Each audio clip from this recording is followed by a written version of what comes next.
बिहार के नरकटियागंज अनुमंडल के शिकारपुर एवं सिकटा थाना क्षेत्र में शराब के धंधे का खुलासा हुआ है।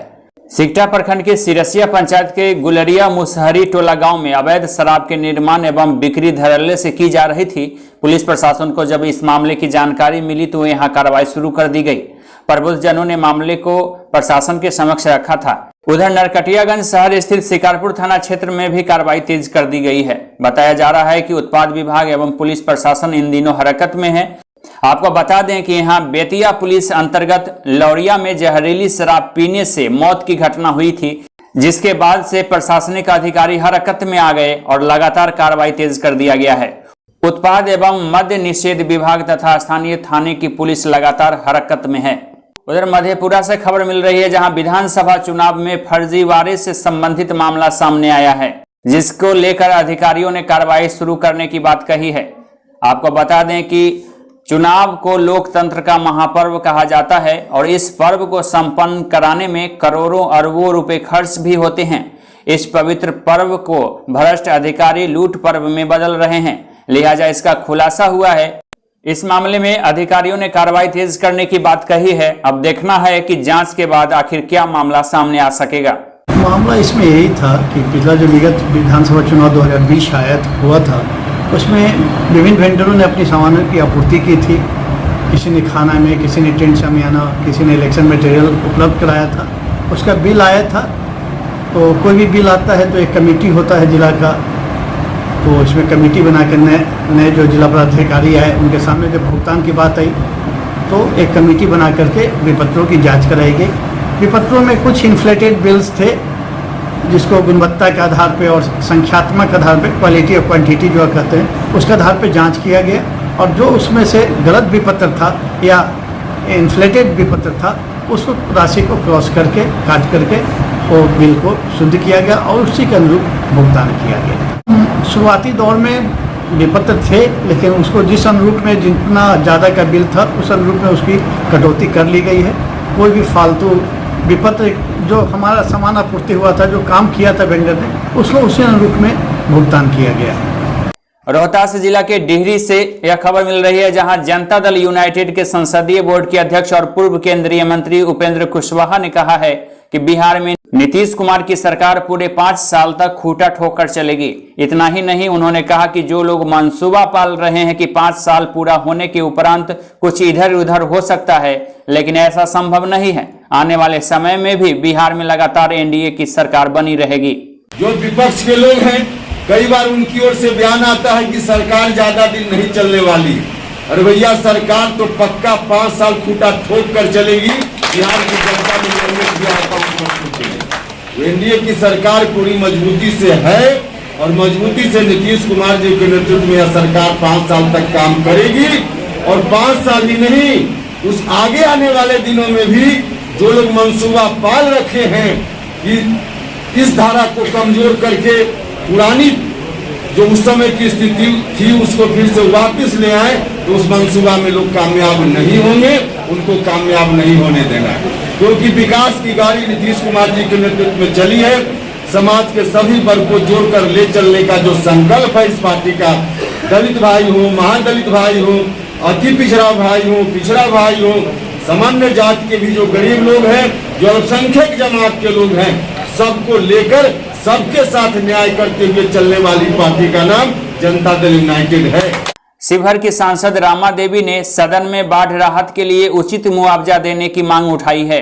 उन्होंने बताया है कि शिवहर, मोतिहारी एवं सीतामढ़ी में सर्वाधिक बाढ़ का असर है, बावजूद इसे अब तक बाढ़ग्रस्त इलाका नहीं घोषित किया गया है।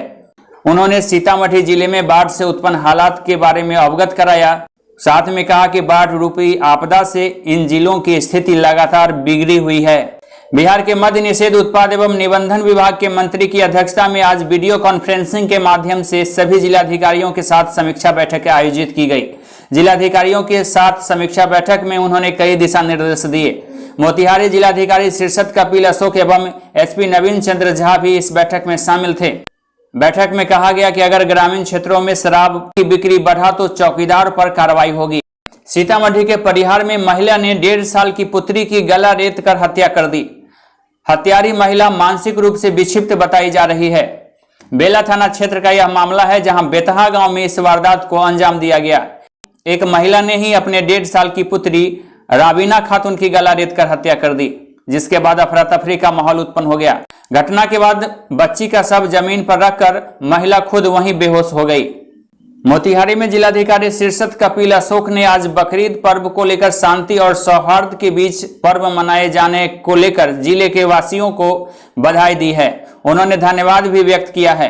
उन्होंने कहा कि मुस्लिम समुदाय के साथ ही अन्य सभी लोगों ने भी त्योहार को शांतिपूर्ण तरीके से मनाने में सहयोग किया। बकाया कमीशन भुगतान के लिए एक पदाधिकारी स्वयं जांच करेंगे, इस तरह की बात डीएम ने कही है। मोतिहारी के डीएम ने कहा है कि क्षेत्रीय विकास परिषद मोतिहारी एवं चकिया की संयुक्त बैठक में कई एजेंडों पर चर्चा हुई। इस बैठक में एक पदाधिकारी, सहायक निदेशक, चीनी मिल, गोपालगंज, मझौलिया, सिधवलिया के प्रतिनिधियों ने भाग लिया। मुख्य रूप से क्षेत्रीय विकास परिषद मोतिहारी एवं चकिया की संयुक्त बैठक में कई एजेंडों पर विस्तार से चर्चा की गई। पश्चिम चंपारण जिला सत्र न्यायाधीश बेतिया मनोज कुमार सिंह एसएसबी 44वीं वाहिनी मुख्यालय नरकटियागंज पहुंचे। यहाँ उनका भव्य तरीके से स्वागत किया गया। विभिन्न कानूनी पहलुओं पर न्यायाधीशों के साथ एसएसबी पदाधिकारियों की परिचर्चा का आयोजन किया गया। जैसे जैसे कोरोना से उत्पन्न स्थिति सामान्य हो रही है, शैक्षणिक गतिविधियां अब पटरी पर लौटने लगी है। बिहार में भी उच्च कक्षाओं के लिए जारी प्रतिबंधों में ढील के बाद पहले जहां 11वीं से ऊपर की कक्षाओं वाले शैक्षणिक संस्थान खुले, अब स्कूली शिक्षा को पटरी पर लाने की तैयारी शुरू कर दी गई है। परिहार में सीईओ प्रभात कुमार एवं विधायक गायत्री देवी ने अग्निपीड़ित परिवारों को आज सहायता राशि सौंपी। इस मौके पर विधायक ने कहा कि आपदा पीड़ितों को समय पर राहत पहुंचाने के लिए सरकार कृत संकल्पित है। सूबे में नीतीश सरकार हर क्षेत्र में विकास कार्य कर रही है। मोतिहारी में सड़क दुर्घटना एवं पानी में डूबने से हुई मौत के आश्रितों को मुआवजा देने की कार्रवाई शुरू की गई है। 15 लोगों के परिजनों को अनुदान राशि दी जाएगी। डीएम ने इसकी स्वीकृति दी है।